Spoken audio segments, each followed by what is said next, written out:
अब straight of Hormuz समस्या सुलझाने में ब्रिटेन जुटा है। ये इस वक्त एक और बड़ी खबर सामने आ रही है, जहां 2 ब्रिटिश सैन्य अधिकारी सेंटकॉम पहुंचे हैं और हॉर्मुज की सुरक्षा विकल्पों की तलाश भी जारी है। तो स्ट्रेट ऑफ हॉर्मुज, जिसको लेकर सबसे बड़ी खबर नाकेबंदी के बाद पिछले 36 घंटे में यहां से गुजरे शिप्स को लेकर एक और सबसे बड़ी खबर, जहां साफ है, रिपोर्ट में दावा किया गया कि 36 घंटे में 15 से 20 शिप यहां से गुजरे हैं। इस बीच ये एक और सबसे बड़ी खबर है, जहां हॉर्मुज समस्या सुलझाने में अब ब्रिटेन जुटा है, सुरक्षा विकल्पों की तलाश जारी है।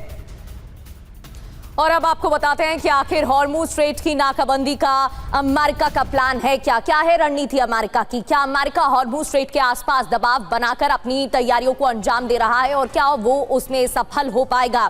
फारस की खाड़ी और ओमान की खाड़ी में ईरान के 4 बड़े बंदरगाह मौजूद हैं। इमाम खुमैनी, बंदर अब्बास, जास्क और चाबहार बंदरगाह। यहां से ईरान तेल, पेट्रोकेमिकल और दूसरे सामान का निर्यात करता है, जबकि खर्ग द्वीप से सबसे ज्यादा तेल का निर्यात होता है। अब अमेरिका ड्रोन्स के जरिए इन सभी द्वीपों पर नजर रख रहा है। साथ ही खर्ग पर भी उसकी पैनी नजर है, जिस पर वो कब्जा करना चाहता था, एक बार हमला कर चुका है।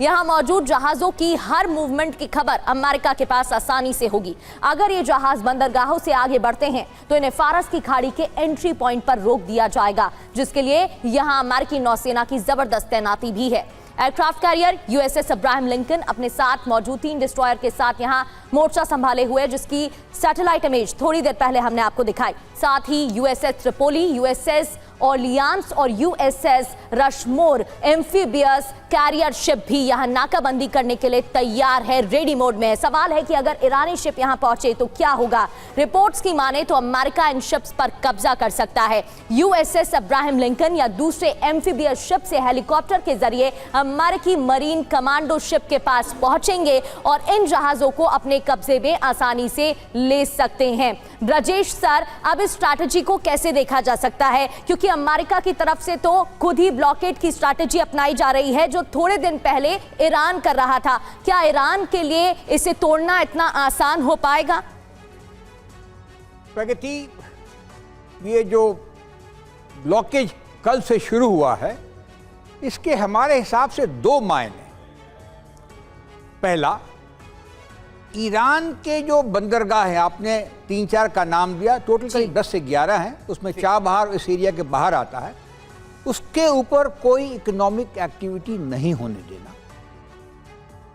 दूसरा है, बाकी जो गल्फ के देश हैं, जहाँ से अमूमन पेट्रोलियम और लिक्विफाइड नेचुरल गैस आता जाता है, उनको कोई रोक टोक न हो, खासकर हॉर्मुज में, ये उनको इंश्योर करना। जो इतनी प्रेजेंस है नेवी की उनके यहाँ पे, एयरक्राफ्ट कैरियर्स हैं, आप 2 या 3 लोग बताते हैं, डिस्ट्रॉयर्स हैं वगैरह वगैरह, ये सब इसी काम के लिए है और टास्क फोर्स बना के वो इसकी बातचीत करें। एक चीज में थोड़ी सी अमेरिकन की जो कॉम्पिटेंस है थोड़ी कम है, वो माइंस हटाने की, और इसकी वो जगह ले रहे हैं, उनको मदद मिल रही है नेटो कंट्रीज से। उनके पास माइन स्वीपर्स हैं, जिसको वो हॉर्मुज के नॉर्दर्न एरिया में जो ईरान के करीब है वहां से हटाएंगे, ताकि नेविगेशन चैनल पूरा हो। लेकिन ये एक छोटा सा नमूना है या उदाहरण है, बड़ी चीज अभी चल रही है। और ये बड़ी अच्छी बात है कि बातचीत जो है पहली दौर में जो चली, जो सफल नहीं हुई, लेकिन आगे बहुत होगी। ये पहली बात थी जब 1-to-1 सीनियर लेवल पे वाइस प्रेसिडेंट ऑफ यूएस और यहाँ खलबाग जो उनके क्या कहते हैं असेंबली के स्पीकर हैं, बातचीत हुई है, एक दूसरे को जाना है, एक दूसरे को पहचाना है। अभी तक जो बातचीत चल रही थी बीच बिचौलिए के थ्रू चल रही थी, तो ये एक मैं उसको अच्छा चीज मानता हूँ। और वैसे भी युद्ध विराम करीब 14 दिनों का है और आजकल खबरें ये आ रही है कि दोनों पक्ष धीरे धीरे मन बना रहे हैं और तैयार हो गए हैं आगे बातचीत करने का।